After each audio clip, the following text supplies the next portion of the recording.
Hola, benvinguts i benvingudes al curs de Valencià Preparat. Soc Nela Quiró i en aquest vídeo tractarem la separació sil·làbica, dígrafs, diftongs i iats.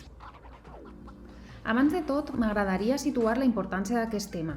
Per què són importants els diftongs i els iats per a separar les síl·labes? Doncs perquè conèixer-los ens permet dividir les paraules en síl·labes correctament, i això en realitat és fonamental per accentuar. Comencem! Els objectius de la unitat són, primer, definir què és una síl·laba i com la separem. Després, entendre el concepte de dígraf aplicat a la separació sil·làbica. I saber diferenciar, per una banda, entre els diftongs, que es divideixen entre creixents i decreixents, i per l'altra, els iats, que és un concepte oposat al diftong. Bé, doncs, comencem per la síl·laba. La síl·laba la podríem definir com el conjunt de sons que es produeixen en un únic colp de veu o el conjunt de sons produïts en una emissió fònica.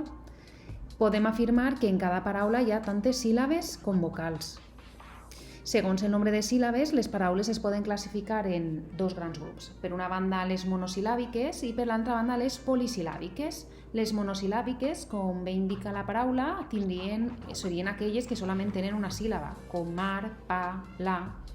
Mentre que les polisíl·labes serien aquelles que en tenen més d'una i poden ser tant bisíl·labes, en tindrien dues, trisíl·labes, en tindrien tres o tetrasíl·labes, en tindrien quatre. I així aniríem augmentant. D'acord? Pel que fa als dígrafs, els podríem definir com dues lletres que representen un únic so. D'acord? Així podem observar tots els dígrafs que existeixen i que haurem de tenir en compte a l'hora de separar les paraules. Per una banda, podem observar que tindríem aquells dígrafs que se separen com la doble R, la doble S, la SC, la IX, la TJ i la TG, així fins a arribar a la doble N, doble M, d'acord? I ens interessa, en realitat, aprendre'ns aquelles que no se separen. Per què? Perquè en són menys. Aleshores, per exemple, les que no se separen en serien 5. La Q i la G més vocal, com qui, osc, bres, qui, ja, veiem que no se separen perquè una Q, U i una G, U, sense vocal no tindria raó de ser, d'acord? La doble L tampoc se separa. La NY, el dígraf NY, sabem que es pronuncia com la enya en castellà, és a dir, que no diem juni del mes, diem juny, d'acord? I tampoc se separaria. Hem de tenir en compte també que en valencià no existeixen paraules que comencen o que continguen la Y, tret que siguen una paraula, un estrangerisme o una paraula científica, d'acord? I per últim tindríem el dígraf IG a final de mot, com mareig. Aquest dígraf necessita una vocal per poder considerar-se síl·laba. Per què? Perquè en aquest cas la I no es considera una vocal, sinó que formaria part del dígraf. Els diftongs els podem definir com dues vocals que van unides i es pronuncien en un sol colp de veu. Això és en una síl·laba, com caure, aire o ciutat.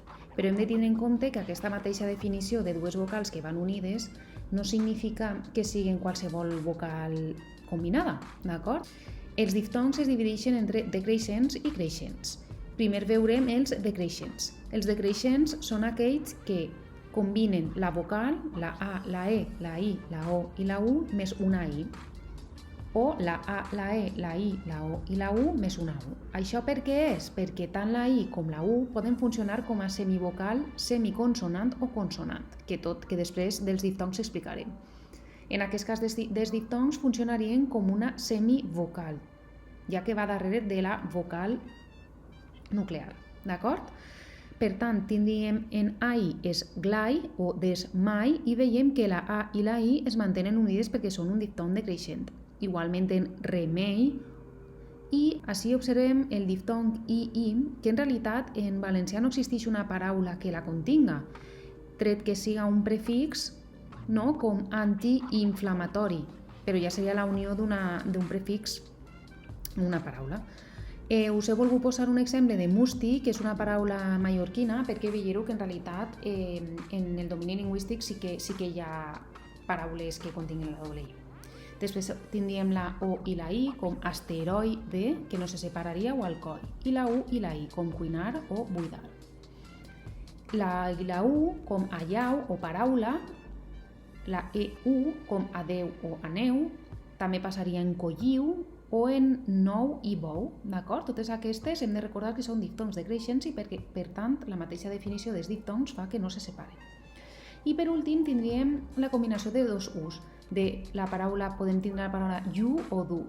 La paraula llu és la tercera persona del singular del verb lluir, mentre que la paraula du és la tercera persona del singular del verb dur. Vull remarcar que du amb dues U's es pot escriure tant amb una o amb dues. Per altra banda, tindríem els diftongs decreixents. Els diftongs decreixents serien aquells que porten la G i la Q més la U, que funcionaria en aquest cas la G i la Q més la U més la vocal, d'acord?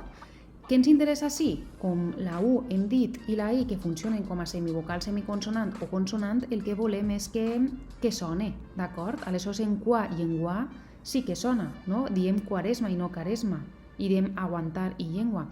Però què passa en els següents diftongs? La Q i la U i la E, o la G i la U i la E, que així hem de col·locar la dièresi. Per què? Per la mateixa raó que acabem d'explicar, perquè el que volem és que la U sone, per tant, conseqüent, terraqui o consegüent o lingüística, d'acord? Ens interessa que soni. I com fem que sone perquè siga un diftong creixent? Hem de col·locar la dièresi. Per exemple, abans he dit una paraula que seria bresquilla. Bresquilla, com la U no sona, seria un dígraf, però no seria un diftong, d'acord? I per últim tindríem els diftongs quo i guo com quotidià o quota i llengüota i aigüota, que ni porten dièresi perquè la U ja sabem que sona i no se separarien. Com abans hem fet incís a la I i la U, ara ho explicarem. La I i la U poden funcionar com a semiconsonant, semivocal o com una autèntica consonant. Hem vist que funcionen com a semivocal en els diftongs decreixents, és a dir, en la A, E, I, O i U més la I més la U. Hem vist també que funcionen com a semiconsonant en els diftongs creixents, darrere de la G i de la Q. I per últim, poden funcionar també la I i la U com a autèntiques consonants. Això és quan la I o la U va a inici de mot seguida de vocal, com per exemple iogurt, ioga o iaia, o entre vocals i d'aquesta manera formaria part de la síl·laba següent. És a dir, en du, ja i meu, a, si veiem la paraula sense, o imaginem la paraula sense el guionet, la U i la I i la E i la U de du, ja i meua formarien diftong.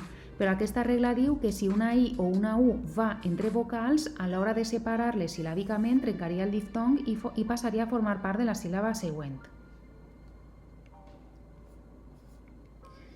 Cal que recordeu que, perquè hi hagi diftong decreixent, és a dir, vocal més I i vocal més U, cal que les vocals dèbils I i U vagin darrere de la vocal sil·làbica. És a dir, una posició inversa, és a dir, IA, IE i IO, no formarien diftong, d'acord? Ja que la I i la U han d'anar darrere de la vocal sil·làbica, que és la A, la E, la I, la O i la U. Per tant, quan aquesta combinació no es dona, no formarien diftong, sinó formaríem el que s'anomena IAT, d'acord? Per exemple, seria IAT en farmàcia, farmàcia. La I i la A anirien separades, per què? Perquè no és un diftong, diftong és vocal més I, no I més vocal. En poetessa, veiem que poetessa separaríem la O i la E perquè no és un diftong. En cua, exactament igual, perquè el diftong és la vocal més U i no U més vocal, i vídeo passaria igual que a poetessa. La E i la O no formen diftong. També es pot donar la possibilitat que dues vocals formen diftong, però que la segona, com que és tònica, es trencaria. Per exemple, roí o I seria diftong, però ixa I és tònica, d'acord? Seria una paraula aguda i per tant portaria accent i l'accent fa que el diftong es trenque. En genuí passaria exactament igual, UI seria un diftong, però com la I porta accent perquè és aguda, es trencaria el diftong i en veí passaria exactament igual.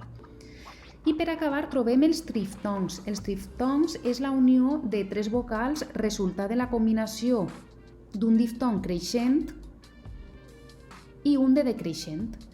Tindríem, per exemple, creieu, liqueu o paraguai, d'acord? Seria aquesta combinació d'un diftong creixent i un de decreixent.